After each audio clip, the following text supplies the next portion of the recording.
Сайн байцгаана уу? Тэгэхээр надад нэг асуулт ирсэн юм л да. Англи хэлээ мөнгөгүй үедээ одоо яаж сурах вэ? Мөнгөний боломж болцсон муу байна гэж байгаа. Тэгэхээр 40-оос 50 мянган төгрөгтэй байхад IELTS одоо тэр одоо юу гэдгийг TOEFL гэдэг юм уу цаад шалгалтандаа өөрийгөө 1 жил ингээд дайчлаад бэлдэж болно. Яагаад 40-оос 50 мянга гэж байгаа юм бэ гэхээр би Монгол англи 2 уран зохиолын номыг одоо орчуулгатай одоо ном байж болно. Жишээлбэл Мишель Обамагийн Becoming Michelle-ийг англи хэлээр аваад тэгээд монгол хэлээр бас аваад харьцуулаад өдөрт 1 хуудас одоо бэлдэж олно. Гэхдээ 1 хуудасыг одоо бэлдэхдээ одоо хуулж нэг бичнэ. Хоёрдугаарт болохоор тэрийг нэг чангаар уншина.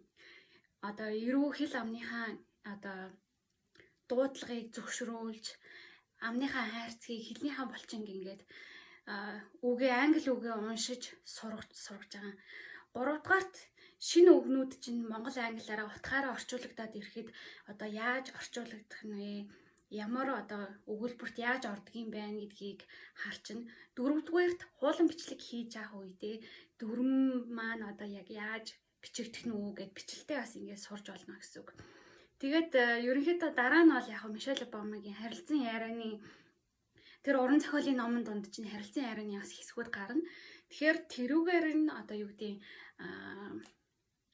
англи хэлээ сайжруулах боломжоо бол бас харилцан яриагаа хийж болно гэсэн үг. Тэгэхээр ганцаархнаа байгаа ч гэсэн мөнгө төгрөгийн боломж болцоо муу байгаа гэд тэгж байгаа ч гэсэн юу гэдэг тэр Мишель Обамагийн ном магадгүй хэдэн мянган төгрөг байгаа би мэдэхгүй. 25 мянга гэж бодох юм бол Англиг нэг аваад Монголыг нь дахиад 25 мянгаар аваад нийтдээ ингээд 50 мянган төгрөгөөр чи өөрийгөө 1 жил өдөрт юу гэдэг 1 хуудсыг ингээд 5 өөр хэлбэрээр ингээд бэлдээд явлаа гэхэд за магадгүй 365 хуудас гэдээ ойлгож л да жилдээ тий.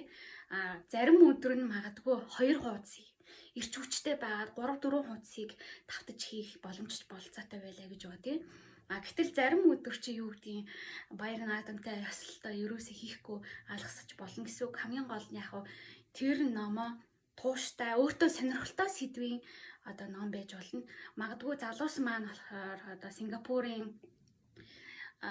Сингапурын одоо юу гэдэг нэг ном Лиг Чаны нэрийн дуудлагыг хэлэх гэсэн чадахгүй монгол англиар ном байж болно. Эсвэл бол ямар ч лээсэн англи хэл дээр байгаа тэр ном нь монгол хэл дээр орчуулагдсан байх юм бол та нарт маш их төхөн болно. Гэ терминал гэх кинон дээр ч гэсэн энэ одоо